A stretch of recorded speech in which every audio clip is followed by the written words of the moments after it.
여러분, 잠드는데 한두 시간 걸리고 겨우 잠이 들어도 한두 시간마다 깨는 분이 있다면 집중해 주시기 바랍니다. 잠을 못 자면 하루 종일 피곤하고 사람이 우울해집니다. 잠을 잘 자보려고 핸드폰도 끄고 TV도 안 보고 멜라토닌도 먹어봤는데 여전히 잠이 안 오는 분들 많으시죠? 그렇다면 혹시 여러분의 체온을 조절해주는 불면증 치료법을 받아보셨나요? 몸이 차가운 사람은 따뜻하게 데워주고 몸이 뜨거운 사람은 시원하게 해주면서 소화기를 편하게 해주는 치료가 불면증에 정말 중요하거든요. 저희 서라벌에서 35년간 15만 명의 환자를 치료하다 보니 이 부분들이 정말로 중요하다는 걸 깨달았습니다. 저도 한때 환자분들 낫게 해줄 고민에 불면증을 겪어보면서 얼마나 힘든지 누구보다 잘 압니다. 이 영상 끝까지 보셔서 제 노하우를 다 가져가시기 바랍니다. 저는 서라벌 한의원 정윤석 대표원장입니다. 불면증 환자분들을 제가 진료해보면 결국 성격이 예민하거나 인간관계에서 스트레스를 많이 받고 상체 열이 많거나 갱년기로 인해 불면증이 생기더라고요. 우선 열이 많은 사람부터 얘기해 볼게요. 어릴 때부터 열이 많은 사람이 있습니다. 보통 소양인이나 태음인이고요. 이런 분들은 어릴 때부터 땀도 많이 흘리고 상체 열이 많다 보니 폐가 건조해져서 호흡기 질환도 많이 걸려요. 그래서 이런 분들이 어릴 때 자다가 한두 번씩 깨거나 잠들기 어려워하는 경우가 있어요. 기운이 아래로 내려가야 되는데 타고난 열이 많아서 못 내려간 거거든요. 게다가 요즘 음식들이 워낙 맵고 짜고 튀긴 자극적인 음식들이 많습니다. 열 많은 분들이 이런 음식을 드시게 되면 결국 속에서 더 열이 생기고 염증도 생기게 되죠.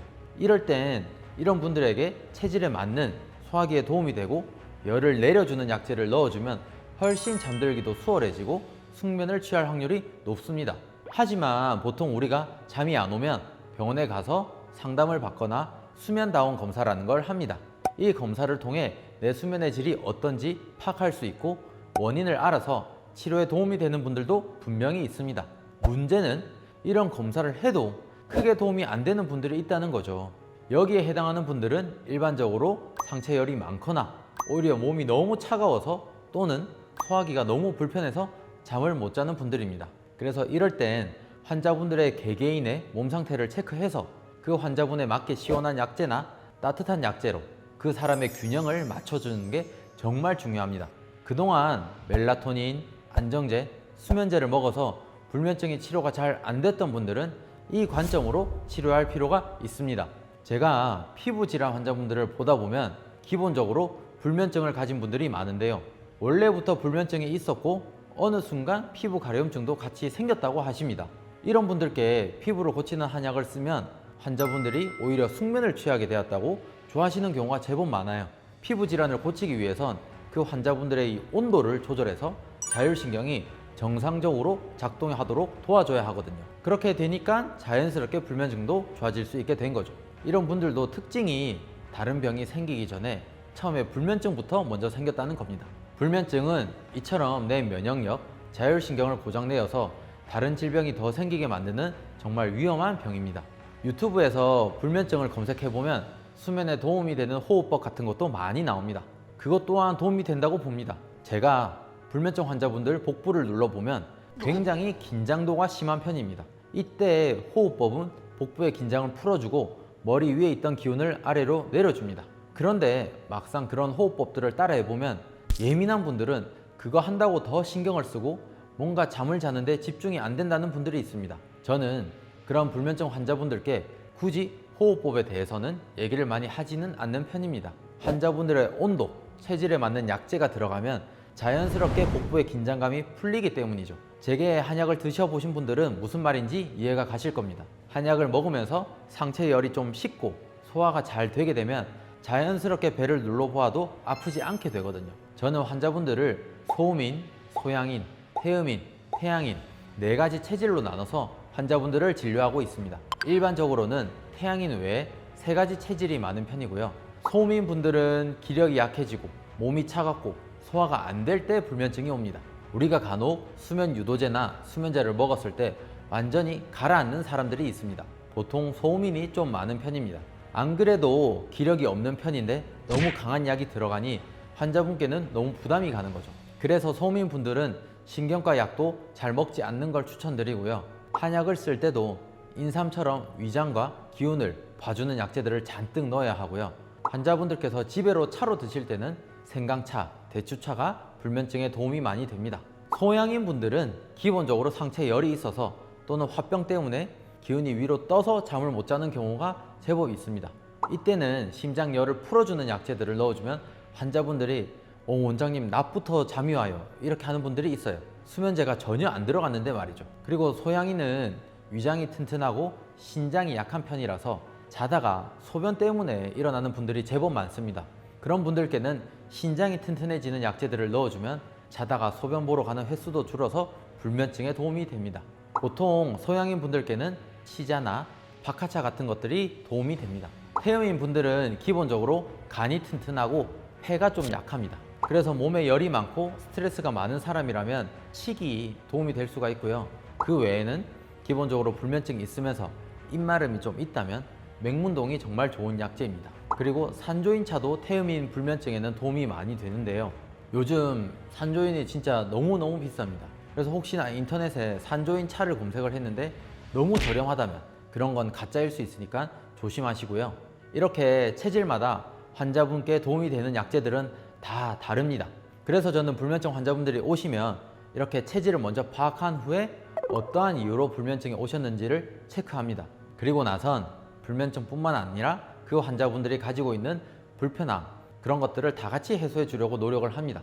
그렇게 되면 우리 몸의 자율신경도 정상적으로 작동을 잘 하게 되고 환자분들의 잠도 자연스럽게 좋아질 수 있으니까요. 이제부터는 환자분들이 스스로 할 수 있는 것도 알려드리려고 합니다.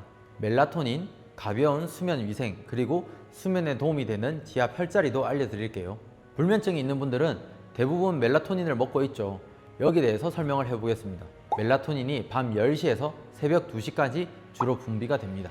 너무 일찍은 현실적으로 불가능하더라도 밤 12시에는 잠이 드는 게 중요합니다. 그런데 빛이 노출되면 멜라토닌이 거의 분비가 되지 않죠. 그래서 잠자기 2시간 전에는 TV나 핸드폰을 하지 말라는 거고요. 그리고 낮에 햇빛 보는 산책을 최소 30분 정도는 해주는 게 좋습니다. 햇빛을 많이 쬐야 밤에 멜라토닌 분비에 도움이 많이 되거든요. 그리고 당연히 커피는 안 좋겠죠. 카페인은 우리 몸에서 분해되는 시간이 굉장히 오래 걸리기 때문에 심한 불면증 환자분이라면 오전에도 커피 마시지 않는 걸 추천드리고요. 그리고 잠자기 4시간 전에는 운동이나 식사하는 것을 하지 않는 것이 좋습니다. 그리고 저녁 9시쯤부터는 아주 약한 조명 정도만 틀어놓고 당연히 핸드폰, TV는 하지 않는 게 좋겠죠. 그리고 자는 곳이 너무 더워도 잠을 못 잡니다. 우리는 체온이 좀 떨어져야 잠이 잘 오거든요. 그래서 잠자는 곳을 좀 선선하게 해주는 게 필요합니다. 자, 그리고 수면에 도움이 되는 지압 혈자리도 알려드릴게요. 누워서 편하게 지압할 수 있는 3가지 혈자리를 알려드릴 테니까 한번 잘 따라해 보세요. 첫 번째는 신문혈입니다. 이 신문혈은 정신이 들어가는 문이라는 뜻으로 이 불안, 스트레스에 많이 쓰이는 혈자리예요. 이 신문혈은 손목 접히는 부위, 이 4번째, 5번째 손가락 사이로 내려오게 되면 여기 손목 밑에 이 손바닥이랑 손목 사이에 움푹 들어가는 부위가 있거든요. 이곳입니다. 여기를 이렇게 눌러주면은 도움이 많이 되고요.